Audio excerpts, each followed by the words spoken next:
সুমন ভাই একটু তাকায়েন। হলো শারমিন আর রাজভাইয়ের বিয়েতে।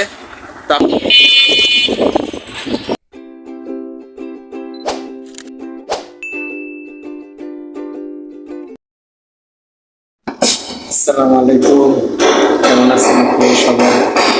আমি তো আপনাদের দোয়ায় আল্লাহর রহমতে ভালো আছি, সুস্থ আছি। তো চলে আসলাম নতুন আরেকটি ভিডিও নিয়ে। তো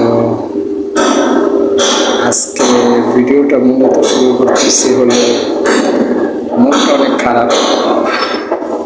মনটা খারাপ এই বিদায় যে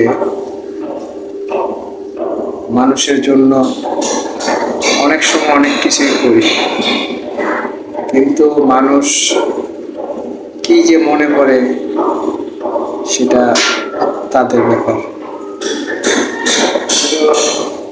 কথা সেটা না, কথা হলো আমি আমার লাইফে যতটুকু পারি, অথবা টাকা দিয়ে পারি না, কিন্তু নিজের শ্রম দিয়ে বা দৌড়ে যেভাবে হোক মানুষের একটা উপকার করার চেষ্টা করি। তো কিছু মানুষ আছে যারা সেটা বোঝে না, বোঝে না সেটা তাদের ব্যাপার। আজকে মূলত আসলাম হলো আপনাদের কিছু, তো মূলত আজকে আসা হলো কিছু মানুষের কমেন্টের উত্তর দেওয়ার জন্য। উত্তরটা হলো, আমি শারমিন আর রাজভাইয়ের বিয়েতে বউ ভাত খেয়ে, মানে বিয়ে তো খাইছি, মানে বউ ভাতে কেন গেলাম না, আর আমাকে কেন দেখলো না, বা আমি কেন ভিডিও ছাড়লাম না। আসলে কথা ওরকম কিছুই না, যে আপনাদের কি বলবো, ওই শুরুতেই তো বললাম যে মানুষ যেরকম মনে করি সেরকম না, সবাই সব রকমের হয় না, ঠিক আছে? তো আজকে 3-4 মাস যাবতীয় আপনি যখন থেকে আমার চ্যানেল খোলা আছে, আপনারা জানেন যে আমি ওই রাজ ভাই, তারপর বিল্লাল আমার বাসায় আসতো, আমাকে বিয়ে যাওয়ার জন্য অনেক কিছুই বলতো। তো আপনারা জানেন যে আমি ওখানে থাকবো, কি আসার বিষয়। তো এখানে একটু মিসআন্ডারস্ট্যান্ডিং হয়ে গেছে। সেটা হলো, বিল্লাল আমাকে বলছিল যে বন্ধু, তুই আমার বিয়ের ভিতরে, আমার বোনের বিয়ের ভিতরে থাকতে হইব। তো থাকতে হবে। আমি তখন বিল্লালটা বলছিলাম, আচ্ছা ঠিক আছে আমি থাকো, তো সব কিছুতেই থাকবো। তো থাকার পরে আমি বললাম ঠিক আছে। তো ওইখান দিয়ে আবার রাজভাইও বলছে, ভাই আপনিও আমার সাথে থাকতে হইব, আমার এখানে লোকজন নাই। আমি সেই কারণে ঠিক আছে যে বলছি, দুজনকে বলছি যে ভাই আমি দুজনের কাছে থাকবো। তো একটা বিয়ে শাদীর ব্যাপারে তো মনে করেন অনেক কিছুই হয়, বা অনেক জায়গায় দৌড়াদৌড়ি করতে হয়। তো আপনারা জানেন আমার 2টো বাচ্চা আছে, ছোট ছোট। তারপর আমার ওয়াইফ, আমরা 3জনই, এই 3-4 জনই আছি। তো আমাদের ওরকম ফ্যামিলিতে যে একটা আমি আজকে ওখানে দৌড়াদৌড়ি করব, আমার বাচ্চা 2টাকে রাখবে, এরকম কোনো লোক নাই। তারপরও মনে করেন আমি যতটুকু থাকার চেষ্টা করছি, আপনারা দেখছেন আমি ভিডিওর ভিতরে রয়েছি, বা যে জায়গায় দরকার সেখানে গেছি। তো লাস্ট পর্যন্ত দেখা যায় যে কোনো একটা কারণবশতই আমি রাজভাইগো বাসায় যে অনুষ্ঠানটা হয়েছে ওই অনুষ্ঠানে আমি যাই নাই। তো যাই নাই কারণ হলো, উনি আমারে বলল যে ভাই আপনাকে কিন্তু আমাদের সাথে সব জায়গায় থাকতে হইবে। ঠিক আছে ভাই, আমি থাকবো। তো ওই কারণে মনে করেন ওদের সাথে ওদের বাসায় গেলাম, হলুদের দিন ওইখানেই রইলাম। তারপর মাল সামান পাঠানোর দিনও আমি আসছিলাম। তারপরও মনে করেন যেদিনকার সকালে মানে বরযাত্রী আসবে, সেদিনকার ওনার সাথে আমার কথা হয়েছিল লাস্ট ফজরের সময়। তখন কথা ছিল যে ভাই কালকে সকালে বাসর ঘর সাজানো হবে, তো ওইখানে ফুল টুল কিনতে যাব, তো আপনি একটু যেতে হবে। তো আমি চিন্তা করলাম আচ্ছা ঠিক আছে আমি যাব। তো রাত 3টা বেজে গেছে যখন ওই বাসায় গা হলুদে যাই। তো 3টার পরে মনে করেন আমি আবার চিন্তা করলাম আমার বাচ্চাটা এক জায়গায় রেখে আসছি, ছেলেটাকে নিয়ে আসছি, মেয়েটা কান্নাকাটি করবে। তো এই কারণে আমি বললাম যে রাজ ভাই এখনো তো রাত অনেক বাকি, তা আমি বাসার থেকে আসি। তা বললো আচ্ছা ঠিক আছে যে যান। তা আমি বাসায় গেলাম। বাসায় যাওয়ার পরে আপনার গিয়া রাতে 5টার দিকে আমার ঘুম ভাঙছে, তখন আমি ফোন দিছি যে রাজ ভাই ফুল আনতে যাবেন?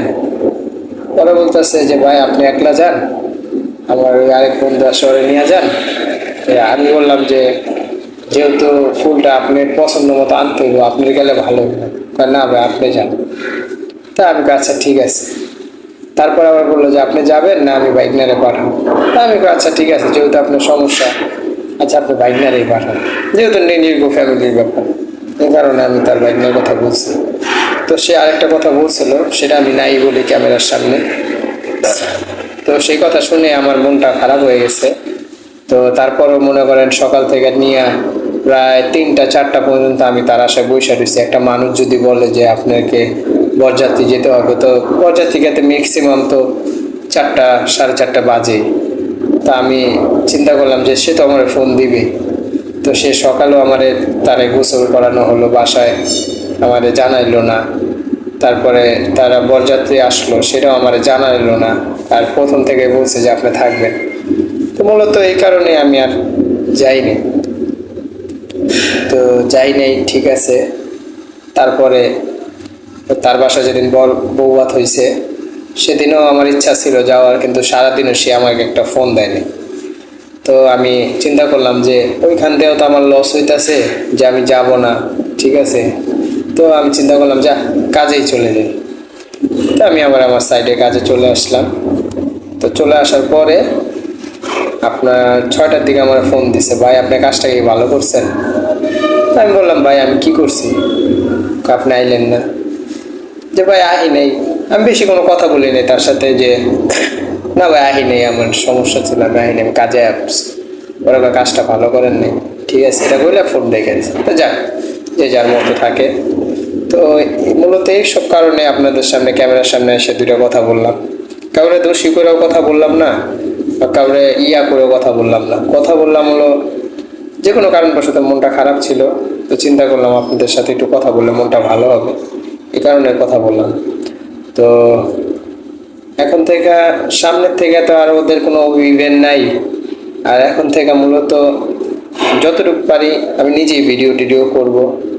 তা আপনাদের যাদের ভালো লাগে আমার ভিডিও দেখবেন, না লাগলেও দেখবেন, আমার পাশে থাকবেন, আমার ভিডিওটা দেখতে থাকবেন।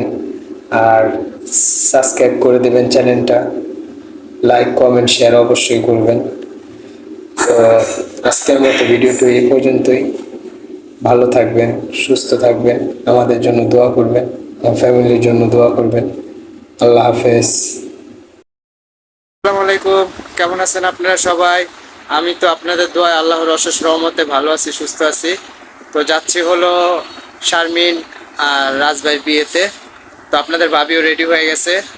তো বলো কি বলবা? আসসালামু আলাইকুম, আপনারা সবাই কেমন আছেন? আমরা তো আল্লাহর অশেষ রহমতে আপনাদের দোয়ায় ভালো আছি। তো ওই যে যাইতাছি রাজভাই আর শামিনাপুর বিয়েতে।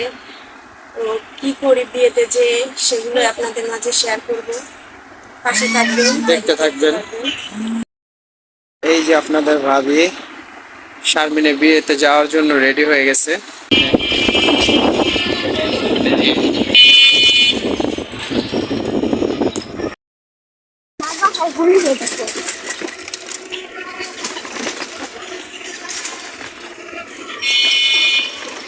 আমলিগুলা তো আমার বাসার থেকে দূরে, এই কারণে যাইতে একটু সময় লাগে। তো যে আমার ছেলেরা দেখায়নি। আতিফ সালাম দাও। আমার ছেলেও যাইতেছে, মেয়েকে রেখে আসছে। বাসা থেকে এখানে আসতে 20 মিনিট লাগে, শামিনাপুরের বাসা যেতে।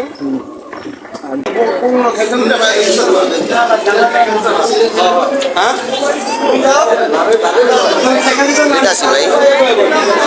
সুমন ভাই একটু তাকায়েন, ও সুমন ভাই একটু তাকায়েন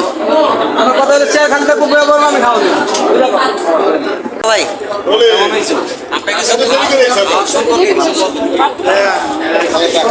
করো না ভাই, দোকানটা তুমি করো।